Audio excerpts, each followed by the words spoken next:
Hello दोस्तों, good morning. स्वागत है एक बार फिर से आप सभी का एमजेटी एजुकेशन में। दोस्तों आज है 27 अप्रैल और आज की वीडियो में हम लोग बात करने वाले हैं 27 अप्रैल 2024 के मोस्ट इंपोर्टेंट करंट अफेयर के क्वेश्चंस के बारे में। पूरी वीडियो ध्यान से देखिएगा, पूरी वीडियो डिटेल में आपको समझाई गई है। अगर वीडियो पसंद आएगी तो इसे लाइक और शेयर जरूर करना। चैनल पर अगर नए आए हो चैनल को सब्सक्राइब जरूर कर लेना, जिससे आने वाली वीडियो का नोटिफिकेशन आप तक पहुंचता रहे। शुरुआत करेंगे अपने वही पुराने सेगमेंट रिवीजन से, फिर आज की करंट अफेयर की तरफ बढ़ेंगे। तो कल हम लोगों ने पढ़ा था विश्व मलेरिया दिवस कब मनाया गया, तो ये 25 अप्रैल को मनाया गया। दुनिया का सबसे सस्ता पासपोर्ट यूएई का है और दूसरे स्थान पर इंडिया का पासपोर्ट है। 34वां खेलंग महोत्सव मेघालय में आयोजित हुआ। इसके अलावा कल हम लोगों ने पढ़ा था कि सीएसआईआर ने अभी हाल ही में अपने ही हेडक्वार्टर में भारत की सबसे बड़ी जलवायु घड़ी क्लाइमेट क्लॉक स्थापित की है। हेवनली आइलैंड्स ऑफ गोवा नाम की पुस्तक पीएस श्रीधरन पिल्लई ने लिखा है, ये गोवा के गवर्नर हैं।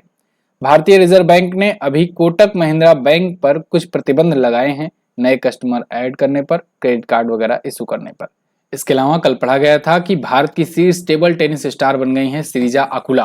अंतर्राष्ट्रीय तीरंदाजी विश्व कप ये संघाई चाइना में शुरू हो गया है और विश्व टीकाकरण सप्ताह अप्रैल महीने के लास्ट सप्ताह में मनाया जाता है, 24 से 30 अप्रैल को। भारतीय मनोविश्लेषण के जनक के रूप में जाने जाने वाले सुधीर कक्कड़ का निधन हो गया है 85 वर्ष की उम्र में। ये थे टॉप 10 करंट अफेयर के क्वेश्चंस कल की वीडियो से, जिनका आपने किया है 1 मिनट में रिवीजन। अब हम लोग बात करेंगे आज की करंट अफेयर की, लेकिन उससे पहले आपको बता दूं एमजेटी ऐप पर इसकी क्विज और पीडीएफ बिल्कुल फ्री में दी जाती है, तो आप इसका फायदा जरूर उठाया करें। MJT app Google play store पर आपको मिल जाएगा। देखते हैं पहला क्वेश्चन, विश्व बौद्धिक संपदा दिवस कब मनाया जाता है? World intellectual property day. तो ये दोस्तों मनाया जाता है प्रत्येक वर्ष 26 अप्रैल को। देखो इंटेलेक्चुअल प्रॉपर्टी क्या होता है, इंटेलेक्चुअल राइट्स जो होते हैं ये बौद्धिक संपदा है। मतलब आपके पास कोई आइडिया है, कोई आपका कोई थ्योरी है, कोई थ्योरम है, वो कोई और ना चुरा ले, उनको कैसे आप सिक्योर कर सके, ये आपके इंटेलेक्चुअल राइट्स हैं। उनको लेकर के, इंटेलेक्चुअल प्रॉपर्टी को लेकर के अवेयरनेस फैलाने के लिए ये दिवस मनाया जाता है। ये दिन इनोवेशन को और क्रिएटिविटी को प्रोत्साहित करने में भी सहायक होता है। तो बौद्धिक संपदा वही है जो अपने दिमाग से, अपने अपने बौद्धिक का यूज करके, इंटेलेक्चुअल का यूज करके जो भी इनोवेशन किए हुए हैं, जो भी क्रिएटिविटी दिखाए हुए हैं, जो भी आपका आपका आइडिया है, ये आपकी प्रॉपर्टी रहे, इस पर आपका राइट रहे, इसके प्रति अवेयरनेस फैलाई जाती है। कई देशों में तो इंटेलेक्चुअल प्रॉपर्टी को लेकर के लोग अपना पेटेंट कराते हैं, ठीक है। और मतलब सभी देशों में लगभग नियम होता है, लेकिन कई देशों में अवेयरनेस कम रहती है। 2000 में इसकी शुरुआत हुई थी, विश्व बौद्धिक संपदा संगठन के द्वारा ये मनाया जाना शुरू हुआ है। इस बार की थीम है IP and the SDGs. SDG मतलब sustainable development goals, building our common future with innovation and creativity. अगला यहाँ पर प्रमुख दिवस है, कल हम लोगों ने रिवीजन किया था, तो आज हम लोग आगे की तरफ बढ़ेंगे। अगला क्वेश्चन है, हाल ही में एक्सिस बैंक के नए एमडी और सीईओ अमिताभ चौधरी का कार्यकाल कितने वर्ष के लिए बढ़ाया गया है? तो एक्सिस बैंक के जो एमडी और सीईओ हैं अमिताभ चौधरी, इनको अभी 3 साल का और कार्यकाल मिला है, या कहें इनको पुनर्नियुक्त किया गया है। 3 और सालों के लिए इनको दोबारा से नियुक्त किया गया है, रीअपॉइंट किया गया है अमिताभ चौधरी को, ठीक है। और अमिताभ चौधरी को जब नियुक्त किया गया तो एक बार फिर से शेयर चढ़ने लगा एक्सिस बैंक का। देखो इनके पास काफी अच्छा अनुभव है, एक्सिस बैंक में भी ये 2019 से काम कर रहे हैं। इससे पहले एचडीएफसी में थे, एचडीएफसी लाइफ में, तो वहां पर 9 सालों तक काम किए, फिर उसके बाद एक्सिस बैंक में आए और 2019 से अभी तक एक्सिस बैंक में थे। 3 और साल इनको अब मिल चुके हैं, ठीक है ना। मतलब 5 साल का कार्यकाल इन्होंने कंप्लीट किया, उसके बाद 3 और साल के लिए नियुक्त किए गए। एक्सिस बैंक दोस्तों एक प्राइवेट बैंक है, आप जानते हो इंडिया के टॉप 3 प्राइवेट बैंक में इसका भी नाम आता है। एचडीएफसी हुआ, आईसीआईसीआई हुआ और एक्सिस हुआ, ये टॉप 3 मानी जाती हैं। तो इसमें से एक एक्सिस बैंक है, 1993 में इसकी स्थापना हुई थी, हेडक्वार्टर इसका मुंबई में है। क्लियर। अगला, अप्रैल 2024 में भारत के पहले बहुउद्देशीय ग्रीन हाइड्रोजन पायलट प्रोजेक्ट का उद्घाटन कहां पर किया गया? तो भारत का पहला multipurpose green hydrogen pilot project का उद्घाटन दोस्तों अभी हिमाचल प्रदेश में किया गया। कहां पर? हिमाचल प्रदेश में। हिमाचल प्रदेश में यहाँ पर देखिए 1500 मेगावाट की क्षमता वाले Nathpa Jhakri hydro power station में, नाथपा झाकरी आप हाइड्रो पावर वो सुने भी होंगे, ठीक है, परियोजना नाथपा झाकरी परियोजना हिमाचल प्रदेश में है। तो वहीं पर हाइड्रो पावर स्टेशन में हिमाचल में अभी ये ग्रीन हाइड्रोजन पायलट प्रोजेक्ट शुरू किया गया है। अब इससे पहले आगे कुछ बताऊं, आप थोड़ा सा समझ लो ये ग्रीन हाइड्रोजन है क्या। साथियों ग्रीन हाइड्रोजन या कहें कि हरित हाइड्रोजन जो है, ये एक ऐसा फ्यूल है एक ऐसा फ्यूचर फ्यूल है जो जीरो कार्बन एमिशन करता है, मतलब कार्बन का एमिशन करता ही नहीं है और इसमें अनलिमिटेड एक एनर्जी पावर होती है। तो यहाँ पर आगे की तरफ हम लोग फ्यूचर की तरफ बढ़ रहे हैं जैसे जैसे, तो उस तरफ हम लोग हाइड्रोजन को प्रेफर करते चल रहे हैं कि हाइड्रोजन ज़्यादा से ज़्यादा हम लोग प्रोड्यूस कर सकें। तो ये वही है, ग्रीन हाइड्रोजन का ऐसा प्लांट लगाया जा रहा है जहाँ पर ग्रीन हाइड्रोजन प्रोड्यूस किया जाएगा और आगे उसको हम लोग ईंधन के रूप में यूज करेंगे। तो ग्रीन हाइड्रोजन जो होगा ये फ्यूचर फ्यूल के रूप में काम करने वाला है और इसकी शुरुआत यहाँ पर हो गई है। तो Nathpa Jhakri hydro power station जो है इसने अपना पहला मल्टीपर्पज हरित हाइड्रोजन पायलट प्रोजेक्ट का उद्घाटन कर दिया है। क्लियर है ना। तो सतलुज जल विद्युत निगम के नेतृत्व में ये कंपनी है, सतलुज जल विद्युत निगम, इसके नेतृत्व में ये परियोजना चलाई जा रही है। इस प्रोजेक्ट में प्रतिदिन 14 किलो हरित हाइड्रोजन का उत्पादन किया जा रहा है, सिर्फ 14 किलो अभी। अब आने वाले टाइम पर धीरे धीरे क्षमताएं और बढ़ेंगी। ठीक है, देखो हाइड्रोजन को प्रोड्यूस करना बड़ी बात नहीं थी अभी तक, इसको कंट्रोल करना बड़ी बात थी। हाइड्रोजन जो है बहुत ज्यादा ज्वलनशील होता है, इसको कंट्रोल करना बहुत बड़ा टफ टास्क होता है। यही कारण है कि आज हम लोग इतना मतलब कि मॉडर्न युग में आ गए हैं, लेकिन अभी तक हाइड्रोजन को उतना कंट्रोल करने की क्षमता सभी देश नहीं विकसित कर पाए थे और अब धीरे धीरे हो रही है चीजें। तो आपको यहाँ से याद रखना है, हिमाचल प्रदेश की झाकड़ी में ये पहली बहुउद्देशीय ग्रीन हाइड्रोजन पायलट प्रोजेक्ट शुरू की जा रही है। क्लियर है। हिमाचल प्रदेश से कुछ और रिवीजन पॉइंट देख लेते हैं, करंट अफेयर का शुरू करेंगे। तो दोस्तों भारत की पहली हाइब्रिड पिच की स्थापना यहाँ पर की गई। अगर आपको याद हो धर्मशाला क्रिकेट ग्राउंड जो है वहां पर मैंने बताया था कि हाइब्रिड पिच बनाई जा रही है। मिशन 414 अभियान इन्होंने शुरू किया। इंदिरा गांधी प्यारी बहना सुख सम्मान निधि योजना इन्होंने शुरू किया, जिसके तहत 1500 रुपए प्रति माह देंगे महिलाओं को। 2024 में भारत के सबसे स्वागत योग्य क्षेत्र के रूप में ये टॉपर उभरा है। सरकार गांव के द्वार पहल इन्होंने शुरू किया।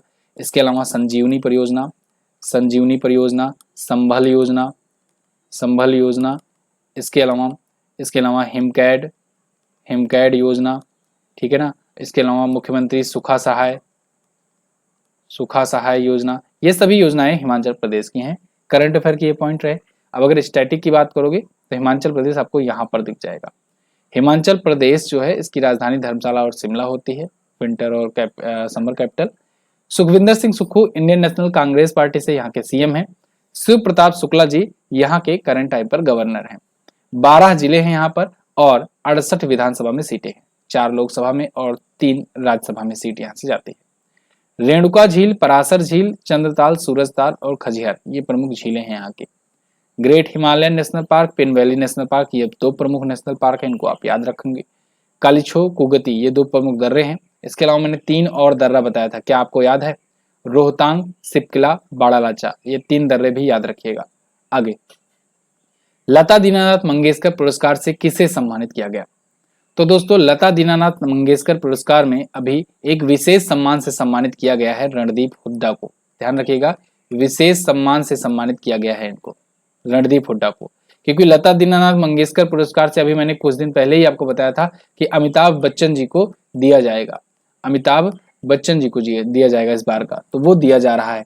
तो उनके साथ ही साथ इनको भी दिया गया और साथ ही साथ मैंने उसी वीडियो में बताया था जो पिछली वीडियो थी कि AR रहमान को भी सम्मानित किया जाएगा। तीनों को ही सम्मानित किया गया लता दीनानाथ मंगेशकर पुरस्कार से। लता मंगेशकर जी और उनके पिता दीनानाथ मंगेशकर, उनके दोनों के सम्मान में लता मंगेशकर जी के मरणोपरांत ये अवार्ड शुरू किया गया। तो सबसे पहली बार तो दिया गया PM मोदी को, फिर दूसरी बार लता मंगेशकर की ही छोटी बहन आशा भोसले जी को दिया गया और तीसरी बार वाला अब अमिताभ बच्चन जी को दिया गया। लेकिन इसी समारोह में दोस्तों कुछ और अवार्ड दिए गए, जैसे मास्टर दीनानाथ मंगेशकर पुरस्कार दिया गया AR रहमान को और रणदीप हुड्डा जी को विशेष सम्मान से सम्मानित किया गया लता मंगेशकर पुरस्कार में।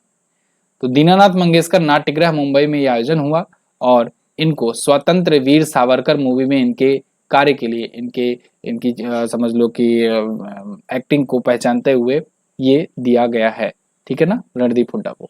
अगला पुरस्कार सम्मान कुछ और भी हैं, उनका रिवीजन करते हैं। जैसे रतन टाटा जी को अभी KISS मानवतावादी पुरस्कार मिला था। सिलियन मर्फी को आप सबने देखा कि Oscar award, BAFTA award, golden globe award और उसके बाद अब आयरिश फिल्म और टीवी अकादमी का अवार्ड मिला। अमिताभ बच्चन जी को लता मंगेशकर पुरस्कार, ये मैंने आपको अभी बताया। तो लता दीनानाथ मंगेशकर कर लो, ये पुरस्कार दिया गया। डॉक्टर पाउलूरी सुब्बा राव को एएसआई का आर्यभट्ट पुरस्कार मिला। आचार्य लोकेश मुनि को अमेरिकी राष्ट्रपति के गोल्ड वॉलंटियर सर्विस पुरस्कार मिला। डॉक्टर निकेश जैन माधनी को glamour and life time achievement award मिला। कार्तिक कौमुरी इनको राष्ट्रीय प्रसिद्धि पुरस्कार मिला। प्रोफेसर मीना चारांदा को अंतर्राष्ट्रीय संस्कृति पुरस्कार। विजय जैन को टाइम्स पावर आइकन अवार्ड मिला है। अगला, हाल ही में किस भारतीय को इंडोनेशिया में संयुक्त राष्ट्र के स्थानीय समन्वयक के रूप में नियुक्त किया गया है? तो दोस्तों वो हैं गीता सभरवाल। गीता सभरवाल जी को अभी हाल ही में इंडोनेशिया में संयुक्त राष्ट्र के स्थानीय समन्वयक के रूप में यानी कि रेसिडेंट कोऑर्डिनेटर के रूप में नियुक्त किया गया है। ये है गीता सभरवाल। ये भारतीय हैं और काफी ज्यादा अच्छा खासा इनके पास अनुभव है यूएन में काम करने का। तो अभी हाल ही में यूएन के जो महासचिव हैं एंटोनियो गुटरेस, इन्होंने भारत की गीता सभरवाल को इंडोनेशिया में जाकर के संयुक्त राष्ट्र का स्थानिक समन्वयक नियुक्त किया है। ठीक है, स्थानिक समन्वयक समझ लो जो वहाँ के स्थानीय गवर्नमेंट का यूएन के साथ कोऑर्डिनेशन कराते हैं, वो हुए वहाँ के रीजनल कोऑर्डिनेटर। तो इनके पास 30 वर्षों का अनुभव है जलवायु परिवर्तन को लेकर के, अस्थायी शांति को लेकर, परमानेंट पीस को लेकर के, इसके अलावा एडमिनिस्ट्रेशन और जो पॉलिसीज हैं, जो सोशल पॉलिसीज हैं, उनका समर्थन करने वाले के सेक्टर में। यूएनओ की अगर बात करें तो यूनाइटेड नेशन ऑर्गेनाइजेशन की स्थापना 24 अक्टूबर 1945 को हुई थी। न्यूयॉर्क में इसका हेडक्वार्टर है। एंटोनियो गुटेरेस इसके अध्यक्ष हैं, जो कि कहाँ के हैं? पुर्तगाल के। ध्यान रखिएगा कौन सा अध्यक्ष किस देश का है, ये भी पूछा जा सकता है। आगे कुछ प्रमुख और नियुक्तियां हैं, जैसे प्रज्ञा मिश्रा को अभी भारत में ओपन एआई ने अपना पहला कर्मचारी नियुक्त किया है। आईपीएस नलिन प्रभात ने को नियुक्त किया गया है एनएसजी का प्रमुख। भारत के नए नौसेना प्रमुख बनने जा रहे हैं दिनेश कुमार त्रिपाठी जी, ये बनेंगे 30 अप्रैल को। सौरभ गर्ग ये सांख्यिकी और कार्यक्रम कार्यान्वयन मंत्रालय के सचिव हैं। हाउसिंग बैंक के नए प्रबंध निदेशक दोस्तों संजय शुक्ला होंगे। सीबीआई में संयुक्त निदेशक अनुराग ठाकुर को नियुक्त किया गया है। US India strategic and partnership forum का प्रमुख तरुण बजाज को नियुक्त किया गया है। वहीं हरेंद्र सिंह एक बार फिर से राष्ट्रीय महिला हॉकी टीम के कोच का कमान संभालेंगे। दोस्तों आप लोग के लिए दे दनादन ऑफर चल रहा है। देखो अभी आईपीएल चल रहा है, आईपीएल के अवसर पर टेक्स्ट बुक का दे दनादन ऑफर आया हुआ है। 27 से 30 अप्रैल के बीच में ये सेल स्टार्ट की जा रही है। इस टाइम पर आपको मात्र 307 रुपए में yearly text book pass pro मिलेगा। और तो और सबसे बड़ी बात यह है कि chance to win IPL ticket every hour, हर एक घंटे किसी न किसी एक पर्सन को आईपीएल के टिकट्स मिलेंगे। तो इसमें आप भी लकी विनर हो सकते हो। आप जब ये परचेज कर रहे होगे, हो सकता है आप आईपीएल के टिकट पा जाओ। तो 307 रुपए में आप yearly text book pass pro ले सकते हो, जिसमें आप 80,000 से ज्यादा मॉक टेस्ट, इसके अलावा इंडिया के जितने भी एग्जाम्स हैं सबके मॉक टेस्ट, प्रीवियस ईयर के क्वेश्चन, अपडेटेड क्वेश्चन, एनालिसिस, वो सब प्राप्त कर सकते हो। एमजेटी कूपन कोड यूज कीजिएगा, जिससे 12% का आपको डिस्काउंट मिल जाए। अगर आपको ईयरली टेक्स्ट बुक पास लेना है तो वो आप 219 में, और पास प्रो लेना है तो 307 में मिल जाएगा आपको। और तो और सिलेक्शन पाने के बाद फुल रिफंड भी है। तो लिंक डिस्क्रिप्शन में है, आप जाकर के इसको परचेज कर सकते हैं। 27 से ऑफर शुरू हो रहा है, यानी आज से 30 अप्रैल तक चलेगा। अगला, हाल ही में किस देश की संसद ने रवांडा प्रवासी विधेयक पारित किया? तो रवांडा प्रवासी विधेयक जो है ये अभी ब्रिटेन ने पारित किया है। बहुत ही कंट्रोवर्शियल ये बिल था, रवांडा प्रवासी बिल जो है, और इस पर मैं वीडियो भी बनाने वाला था, लेकिन अचानक से मुझे घर आना पड़ गया, इस वजह से नहीं बन पाई वीडियो। लेकिन देखो ब्रिटेन की संसद ने ये विवादास्पद जो बिल था इसको पास भी कर दिया है। ये विधेयक पारित किया गया ऋषि सुनक के द्वारा, वहां के प्राइम मिनिस्टर के द्वारा, और फिर ये पास भी हो गया। रवांडा प्रवासी विधेयक ये बहुत दिनों से पेंडिंग था, और ये समझ लो एक बहुत बड़े इशू में से था एक, ठीक है ना। जैसे कि आप समझो कि ब्रिटेन में कुछ बड़े बड़े इशू रहे हैं, जैसे ब्रेक्जिट का इशू रहा है, जैसे ये रवांडा प्रवासी बिल वाला रहा है, ऐसे कुछ इशू रहे हैं। समझ लो इंडिया का जैसे 370 है, ठीक है ना, 370 हुआ, सीए हुआ, एनआरसी हुआ, ये सब जैसे इंडिया में टॉप मुद्दे रहते हैं जिसको लेकर के सरकार आती है सत्ता में, ऐसे ही वहां पर भी हुआ था। तो रवांडा प्रवासी विधेयक जो है इसको पास किया गया। अब आप समझो रवांडा प्रवासी विधेयक था क्या। देखो बहुत सारे अफ्रीकी जो हैं, खास करके रवांडा के, ये लोग आकर के वहां पर ब्रिटेन में रहने लगे थे, और फिर ये जो है जब रहने लगे थे तो फिर ये वहां पर ज्यादा मात्रा में, ज्यादा संख्या में रहने लगे थे, तो वहां पर नागरिकता वगैरह भी चाहने लगे थे। तो जो वहां के रीजनल लोग थे उनके द्वारा दोस्तों यहाँ पर विरोध किया जाता था कि हमारे संसाधनों का कंजप्शन हो रहा है, इन सबके द्वारा इनको हटाओ यहाँ से। मतलब आप जानते हो भेदभाव वगैरह बहुत सारे टाइप के, तो ये हो रहा था। तो इसको लेकर के वहां पर एक माहौल बना था कि इनको हटाना है, इनको हटाना है। तो इसी को लेकर के 1 जनवरी 2022 के बाद ब्रिटेन में अवैध रूप से जो भी प्रवेश किया है उनको उनके घर पर भेजा गया। और सिर्फ भेजा ही नहीं गया, भेजने के साथ ये भी किया गया कि वहाँ के गवर्नमेंट से टाई अप करके, रवांडा के गवर्नमेंट से टाई अप करके उनको भी एक अच्छा खासा अमाउंट पे किया गया। ये लोग जब जाएंगे तो उनको वहां पर रहने की सुविधा दी जाए, क्योंकि भाई अल्टीमेटली वहां से छोड़ करके यहाँ आए हैं, रहने की सुविधा दी जाए, प्लस इनको जॉब इंश्योर किया जाए इनकी, जो यहाँ से जाएंगे ब्रिटेन से। ठीक है, तो ये सब बात हुई। अब वहां पर वहां की गवर्नमेंट कितना क्या देगी वो तो बात की बात है। फिलहाल रवांडा जो है एक मध्य अफ्रीकी स्थलबद्ध देश है। इसकी राजधानी किगाली होती है, मुद्रा होती है रवांडा फ्रैंक। मैं आपको वर्ल्ड मैप में दिखा देता हूँ दोनों है कहाँ पर। चलिए, तो वर्ल्ड मैप में आप देखेंगे तो ये रहा अपना प्यारा भारत। यहाँ से पहले ब्रिटेन चलो, तो ब्रिटेन के लिए आपको आना होगा इधर, ठीक है ना, यूरोप में। यूरोप में आने के बाद आपको ये दिख जाएगा यूनाइटेड किंगडम। ठीक है, यूनाइटेड किंगडम। अब इसको तो आप जानते हो, इधर इंग्लैंड है, फिर स्कॉटलैंड है, वेल्स है इधर, और उसके बाद इधर नॉर्दर्न आयरलैंड है। इन सबको जब जोड़ लिया जाता है तो यूनाइटेड किंगडम हो जाता है। और अगर हम लोग केवल और केवल इतने की ही बात करें तो ये ग्रेट ब्रिटेन होता है। अब यहाँ पर क्या हुआ था कि यहाँ पर भर आए थे रवांडा वाले लोग। तो यहाँ से अब आते हैं हम लोग अफ्रीका में। ये अफ्रीका महाद्वीप है, ठीक है, महाद्वीप वगैरह जानते ही होंगे। ये अफ्रीका महाद्वीप है। अफ्रीका महाद्वीप में आपको यहाँ पर देखने को मिलेगा एक छोटा सा देश है बुरुंडी के पास में, रवांडा, ठीक है ना, कांगो गणराज्य के पास में बगल में रवांडा एक छोटा सा देश है। ये विक्टोरिया झील के पास में पड़ता है। तो इस देश में ये भेजे गए हैं, ठीक है ना। तो इस देश के शरणार्थियों को वापस करने के लिए रवांडा ये बिल लाया गया था। क्लियर है ना, रवांडा प्रवासी बिल। आगे बढ़ते हैं, अगला क्वेश्चन है, हाल ही में भारतीय ऐतिहासिक रिकॉर्ड आयोग ने नए लोगो और आदर्श वाक्य का अनावरण किया है। ये लोगो किसके द्वारा डिजाइन किया गया? तो दोस्तों भारतीय ऐतिहासिक रिकॉर्ड आयोग के द्वारा अभी एक ऑक्शन कराया गया था, मतलब एक प्रकार से प्रतियोगिता कराई गई थी, कह सकते हैं, ऑक्शन नहीं। तो उसमें यह था कि नया लोगो और नया मोटो ये बना करके जो देंगे उनको अवार्ड दिया जाएगा। तो इसमें बहुत सारे लोग अपने अपने तरीके से बना करके दिए कि इसके लिए, और ये अक्सर होता है, कोई भी अगर संस्था होती है वो अपना नया लोगो या कोई चीज डिजाइन करवाना चाहती है तो एक ओपन प्रतियोगिता, ओपन कंपटीशन आयोजित करती है। तो यहाँ पर भारतीय इतिहास रिकॉर्ड आयोग ने किया। तो इसको जीता किसने है? लोगो और इसके मोटो का जो कहे खिताब, इसको जीता है शौर्य प्रताप सिंह ने। ये नई दिल्ली के रहने वाले हैं और इन्होंने जो लोगो और इसका मोटो बनाया है वो क्या है देख लो। ये तो लोगो आपको दिख रहा है, ये लोगो है, और यत्र इतिहासम भविष्याया संरक्षिता ये इसका मोटो है। तो ये लोगो और मोटो ध्यान रखना, ये भारतीय ऐतिहासिक अभिलेख आयोग का है, यानी इंडियन हिस्टोरिकल रिकॉर्ड कमीशन का नया लोगो और नया मोटो है, यानी आदर्श वाक्य है। तो शौर्य प्रताप सिंह ने इसको बनाया हुआ है। इसके आदर्श वाक्य का अर्थ होता है जहां इतिहास भविष्य के लिए संरक्षित है। तो माई जीओवी पोर्टल पर ऑनलाइन प्रतियोगिता आरंभ हुई थी। कुल 436 प्रविष्टियां प्राप्त हुई थी इसको लेकर के। भारतीय ऐतिहासिक रिकॉर्ड आयोग की बात करें तो भारत में अभिलेख मामलों पर एक शीर्ष सलाहकार निकाय होता है। 1919 से ही ये काम कर रहा है। आगे, हाल ही में प्रबोवो सुब्रयंतो को किस देश का निर्वाचित राष्ट्रपति घोषित किया गया? तो प्रबोवो सुब्रयंतो दोस्तों ये इंडोनेशिया के फाइनली प्रेसिडेंट घोषित कर दिए गए हैं। एक्चुअली में जब ये जीते थे चुनाव तो काफी कंट्रोवर्सी हो गई थी, मुकदमा चला गया था सुप्रीम कोर्ट में, वहां पर समझ लो चुनाव आयोग के पास, उसके बाद वहां के जो कोर्ट्स हैं, न्यायालय हैं, वहां पर चला गया था। दो जो विपक्षी पार्टी थी उन्होंने किया था ऐसा। तो वो सब जब सुनवाई हुई, सब कुछ हुआ, तो फिर पता चला कि नहीं, सब कुछ ठीक ठाक है, कुछ दिक्कत वाली बात नहीं है। इनको फाइनली घोषित किया गया आधिकारिक तौर पर। प्रबोवो सुब्रयंतो जो हैं ये इंडोनेशिया के नए राष्ट्रपति होंगे। ये 58.6% वोट हासिल किए थे। 96 मिलियन से ज्यादा मतपत्रों का ये होता है वहां पर। अच्छा, एक चीज और हुआ था, मैंने आपको ये भी बताया था कि पहली बार दुनिया में एक सिंगल डे में इतना ज्यादा लोगों ने वोट किया था। इंडोनेशिया में एक साथ एक ही दिन में इतने ज्यादा मात्रा में वोटिंग करने का एक नया विश्व रिकॉर्ड इसी के नाम है, ये बात ध्यान रखना। इंडोनेशिया की बात करें तो राजधानी इसकी नुसंतारा अब होने वाली है। जकार्ता इसकी पुरानी राजधानी थी। मुद्रा इसकी इंडोनेशियाई रुपया है, ठीक है ना, इंडोनेशिया लिखा हुआ है।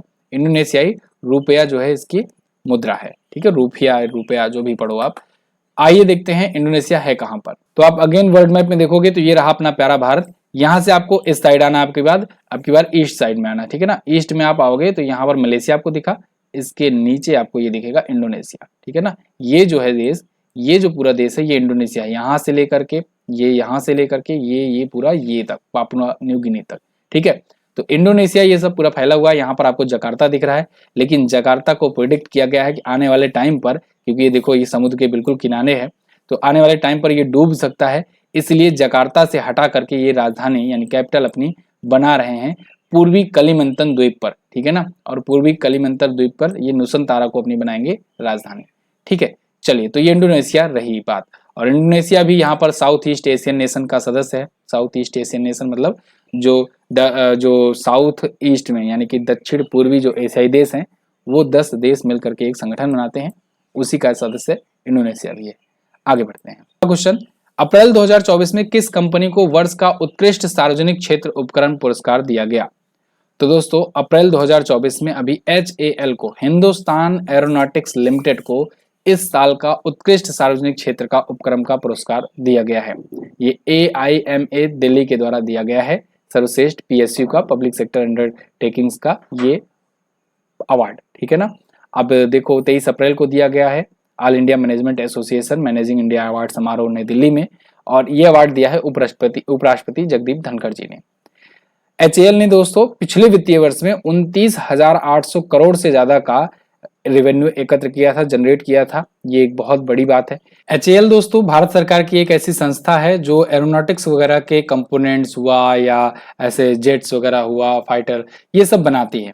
आप बहुत सारे ऐसे एरो डिफेंस सिस्टम्स आप देखते होंगे, जैसे ड्रोन्स हुए, तेजस इसका बहुत अच्छा एग्जांपल है, तेजस फाइटर जेट जो है, तो ये सब में ये कंट्रीब्यूट करता है। साथ ही साथ DRDO के साथ मिल करके भी बहुत सारी चीजें ऐसे बनाता है, ठीक है।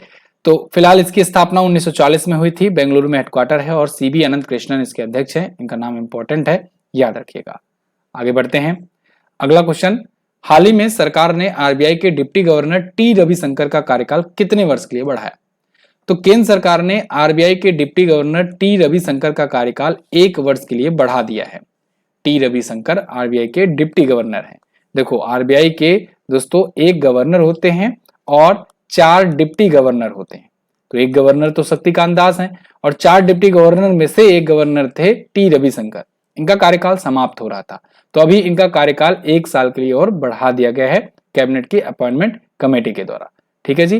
तो 3 मई को इनको समाप्त हो रहा था कार्यकाल, अब 3 मई से इनका नया कार्यकाल 1 साल के लिए और हो जाएगा। तो शक्तिकांत दास जी 25वें नंबर के गवर्नर हैं और 4 deputy governor Michael Patra, T Ravishankar, M Rajeshwar Rao और स्वामीनाथन जानकी रमनन है। कुछ दिन पहले अगर आपको याद हो तो माइकल पात्रा के बारे में बताया गया था, इनका भी कार्यकाल अभी बढ़ाया गया था जनवरी में भी, ठीक है। अब RBI के बारे में आते हैं।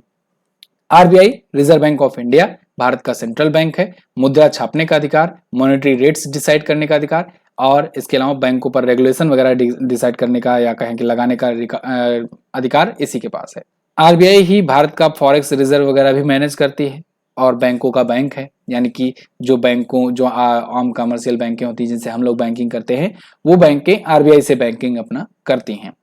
RBI की स्थापना दोस्तों हुई थी 1 अप्रैल को, 1 अप्रैल 1935 को। आगे चल करके इसको नेशनलाइज कर दिया गया 1 जनवरी 1949 को, 1949 को। इसके पहले गवर्नर हुए ओसबॉर्न स्मिथ, लेकिन ये भारतीय नहीं थे।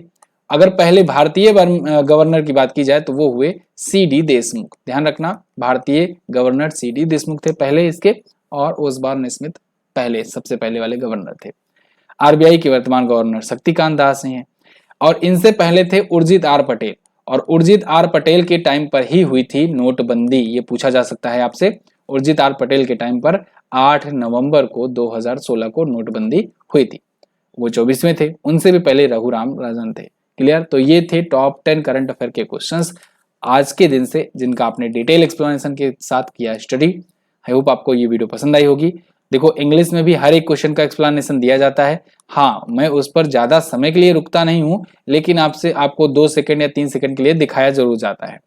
और जो भी इंग्लिश वाले ऐसे स्टूडेंट हैं जिनको इंग्लिश में ही पूरा एक्सप्लेनेशन चाहिए, वो PDF डाउनलोड करा करें, तो PDF में उनको पूरा कंटेंट शो कराया जाता है और वहां से आप पढ़ सकते हो।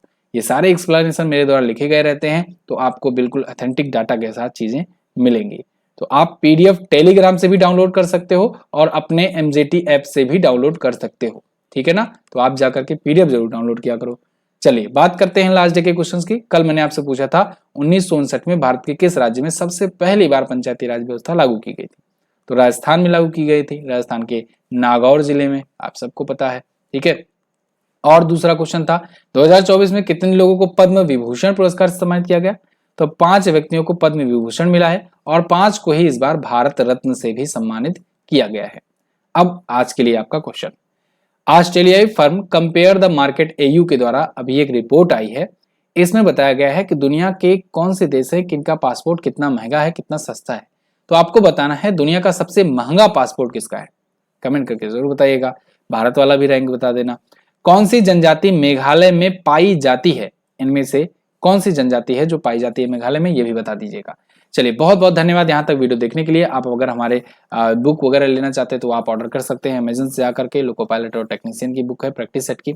इसके अलावा आप टेलीग्राम ग्रुप पर इसकी पीडीएफ वगैरह तो पा ही जाएंगे। टेलीग्राम पर जाइए, MZT एजुकेशन सर्च कीजिए, ग्रुप को ज्वाइन कीजिए, चैनल को ज्वाइन कीजिए, वहीं पर ही फ्री पीडीएफ फ्री अपडेट वगैरह सब आपको मिलेंगे। मैं मिलूंगा आपसे अगली वीडियो में, तब तक के लिए नमस्कार, जय हिंद, वंदे मातरम।